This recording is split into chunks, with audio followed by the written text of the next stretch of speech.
네, 안녕하십니까. 예, 바른 시원함입니다. 제가 오늘은 어, 처음으로 유튜브 영상 중에 이제 부동산 관련된 투자했던 거 중에 예전에 제가 블로그 남겼던 거를 좀 올리려고 하거든요. 그래서 뭐 이건 제 투자는 아니고 제가 이제 기사 보고서 예전에 좀 기억이 났던 건데 먼저 말씀을 드리면은 제가 지금까지 좀 올렸던 영상은 대부분 뭐 기업 분석 같은 뭐 주식 투자에 좀 필요한 정보에 대한 그런 콘텐츠를 만들었었는데요. 예. 사실은 제가 주식 투자보다도 먼저 시작했던 건 이제 부동산 투자고요. 그래서 금융 쪽으로는 제가 먼저 이제 시작한 건 이제 금융 투자로는 이제 부동산 쪽을 먼저 시작했다면 보시면 되고요. 그리고 저는 뭐 부동산이든 주식이든 뭐 그렇게 어디 뭐 편견을 갖거나 갖지 않고 그냥 좀 가격이 제가 봤을 때 좀 저렴하고 좀 투자로서 좀 용이하다 싶은 게 있으면 그냥 다 좀 확인을 해가지고 괜찮다 싶은 거는 좀 투자를 해보는 편이고요. 그래서 뭐 저도 이제 제가 경매 투자하러 가면 이제 그쪽은 다 이제 부동산 투자만 하시는 분 계시고 또 이제 주식 투자하는 데 가면 또 그쪽은 또 이제 주식 투자만 하시는 분 계신데 이제 본인들이 더 이렇게 익숙한 거죠. 이제 부동산 쪽 하셨던 분은 뭐 부동산 하셔서 이제 수익을 내셨고 뭐 주식 하시는 분은 또 부동산은 뭐 잘 모르겠어서 어떻게 하는지 모르겠다는데 뭐 저는 뭐 양쪽의 말을 다 존중을 하고요. 그냥 자기가 할 수 있는 거, 자기가 뭐 잘해서 수익 낼 만한 거, 예, 그래도 뭐 주식이든 부동산이든 그냥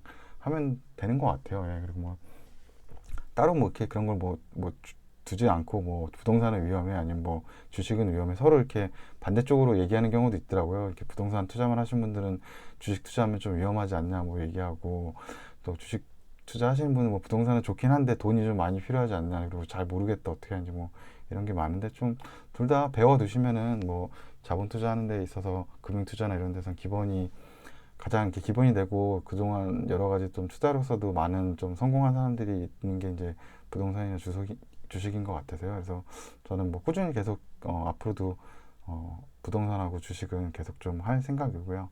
그래서 요거 오늘 가져온 거는 예전에 제가 이제 컨텐츠 만든 것 중에 제가 혼자 생각하는데 되게 웃기네요. 예. 집 사주는 오빠의 경매 이야기라고 뭐 이렇게 만들었었나 봐요. 그래서 이렇게 아마 시리즈로 몇 개 해놓았던 것 같은데 그 중에 생각나는 게 있어서 이 영상을 한번 만들어 봤고요. 그래서 이게 이제 손담비 씨 편이라고 해서 제 블로그에 이렇게 올린 건데,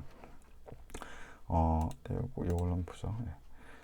그래서 이 연예인 보통 생각하면은, 보통, 뭐, 건물주를 생각을 많이 하잖아요. 돈을 잘 버니까. 그리고 뭐, 손담비 씨 같은 경우도 이제 되게 어느 정도 좀 탑급이었었고, 활동하셨을 때, 그러니까 돈도 많이 버셔서 어, 좀 부자다라는 생각을 하는데 여기 나온 이 한 끼 줍쇼라는 이제 프로그램 나와서 자양동 편 손담비에서 전세 사기로 아파트가 경매에 넘어가 뭐 이런 게 나왔어요. 그래서 이분이 이제 여기 내용을 보니까 전세로 살던 집인데 그 집이 이제 경매가 넘어가게 된 거예요. 집주인이 이제 아마 채무를 한번 못 갚게 돼가지고 그래가지고 이제 그에 대한 에피소드에서 이제 나온 게 있더라고요. 그래서 제가 이제 읽어봤는데 그래서 내용이 요 물건이거든요. 그래서 여기 이제 자양동에 있는 더샵 스타시티 이제 물건이고요. 그래서 여기 이게 이제 2012년 4월 2일 날 이제 법원에서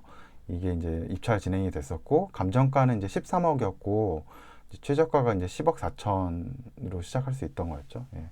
그래서 평형수는 이제 전용으로 174 평형 정도 됐었고 전용 평형입니다. 이게 전용 평형이고 이게 우리가 생각하는 그냥 일반 공급 평수랑 좀 이게 아마 크기가 좀 다를 거예요. 예, 공급형이면 보통 아파트는 더 크기 때문에 그래서 보시면은 이 집을 누군가가 이제 12억에 낙찰을 받아갔어요. 예, 이거 단독으로 낙찰을 받아갔었고 여기 이제 뭐 여러 가지 보다가 이제 이 집에는 이제 임차인으로는 이 손담비 씨가 이게 본명인가 봐요. 예, 손담비 씨가 4억 5천에 이 집에 전세로 들어왔고 이게 2012년 4월이었으니까 이제 한 1년 정도 좀 넘게 전에 이제 2011년 1월 달에 1월 28일 날에 이 집에 전입신고를 이제 하신 거죠. 예, 그리고 확정일자도 받으시고 그리고 배당 요구도 이제 진행을 하셨거든요. 그래서 이게 보니까 들어오신 지 얼마 안 돼서 이렇게 이게 됐어요. 보니까 이게 경매가 나간 거라서 어느 정도 들어왔을 때 이걸 알고 있었을 수도 있었고 아니면 뭐 아마 사기라고 얘기했으니까 모르셨던 것 같아요. 근데 다행히 그래도 전입하고 뭐 확정일을 받아놓은 상태라서 좀 만약에 전입 신고를 안 해놓으시면은 다음 여기 보시면 이렇게 이 경매에는 이제 권리 분석에 대한 내용들을 볼 수 있거든요. 근데 이 손담비 씨가 지금 보시면 이제 전입 신고를 2011년 1월 28일 날 했기 때문에 이제 요 사이겠죠. 2번하고 3번 사이 기간에 자신의 어떻게 되는 이제 나중에 이제 그 권리를 등기부 현황에서 요 가운데 이제 순위를 받게 돼서 나중에 누군가 낙찰받는다 그러면 요 순서에 따라서 변제해주고 받을 수 있는 권리를 갖게 되거든요. 그리고 이 전입신고도 하셔야 되고 또 이제 죄송합니다. 예, 확정일자라 해서 이 날짜 확정일자 기준으로 해서 보통 이제 이 등기부 현황에서 이 확정일자 기준으로 해서 이제 변제를 해주거든요. 그래서 뭐 같은 날짜는 뭐 상관없고 그래서 이 나중에 보니까 여기 보면 12억에 낙찰받았는데 이 낙찰받은 분이 보니까 손담비 씨 본인이더라고요. 그래서 왜 그러면 손담비 씨가 이 지금 전세금이 들어간 집인데 그 집을 감정가가 13억이잖아요. 그러면 이분은 지금 낙찰가 12억에다가 지금 전세금으로 들어간 이제 4억 5천 하면 16억 5천이 되는 거잖아요. 그러니까 되게 어쩔 수 없게 왜 이렇게 돈을 12억 주고 받았어야 됐나에 대해서 한번 확인을 해보면은 요 등기부 현황을 가지고서 배당받는 그런 걸 짤 수가 있거든요. 배당표라 그러는데 그래서 요 2012년 4월 2일 날에 손담비 씨가 낙찰을 받고 12억에 그럼 12억에 대한 금액 중에 제일 우선적으로는 이제 법원에 그 이제 경매에 대한 어느 정도 이제 수수료 같은 비용이 빠지겠죠. 예, 그런 게 얼마 빠지고 우리은행 근저당 이제 7억 7,400 요게 빠지고 그다음에 그 다음에는 이제 손담비 씨가 나머지 금액을 받게 되는 거예요. 그래서 12억에 들어온 거죠. 예. 굳이 뭐 만약에 본인이 누군가가 만약에 10억이 여기 들어왔다 그러면은 요 금액을 빼주면은 한 뭐 2억 5천밖에 못 받는 거예요. 보증금을 자신이. 그러니까 차라리 자기가 이 집을 한 12억 정도에 사면은 요걸 뺀다 그래도 한 4억 2,500 이 정도는 받을 수 있잖아요. 그러니까 12억 빼기 7억 7천 한 400 정도 하면은 한 4억 2,500 정도는 본인한테 돌아가니까 어느 정도 변제를 다 받잖아요. 그리고 누군가가 만약에 한 12억 뭐 2,500 이상이겠죠. 뭐 아니면 12억 5천이든 이렇게 받으면은 자신은 이제 변제 순위에 따라서 이제 4억 5천을 다 변제받으니까 세입자로서 문제가 없었던 거죠. 그래서 이제 12억이라는 가격대는 굉장히 좀 잘 쓴 가격이에요. 굉장히 예. 누군가가 이렇게 좀 경매를 잘 알고 이런 경매 배당표를 충분히 짜서 요거를 한번 이거 시뮬레이션 한번 굴려서 요게 아마 나온 가격 같아요. 그리고 이제 요 밑에는 뭐 저축은행, 우리은행 여기는 이제 가압류라서 안분배당이 아마 될 거거든요. 이제 안분배당 같은 경우는 조금 이제 가압류죠. 예, 보시면은 이제 솔로몬 저축은행 거 요거 3억하고 우리은행 중소기업은 이제 안분배당이라는데 아마 여기서 다 받아갔기 때문에 이제 뭐 배당 받을 게 없죠. 예, 그래서 여기 저축은행하고 여기 우리은행 요 금액은 그냥 없어지는 거예요. 소멸이 돼요. 예. 그러니까 요런 거는 뭐 이제 빌려준 쪽에서 잘못을 한 거니까 예, 그걸 알고서 빌려준 거죠. 왜냐면 여기 대출이 있었던 것도 알았고 손담비 씨가 이제 1월 28일 날 들어온 것도 알았는데 뭐 이런 가압류가 또 이런 것도 대출이 있었다는 거는 이제 빌려줬던 사람들은 충분히 이 전 상황에서 이런 근저당이나 임차인이 있었다는 걸 알고서 빌려준 거니까 그래서 이제 이런 권리가 없이 이제 소멸된다라고 이제 보시면 됩니다.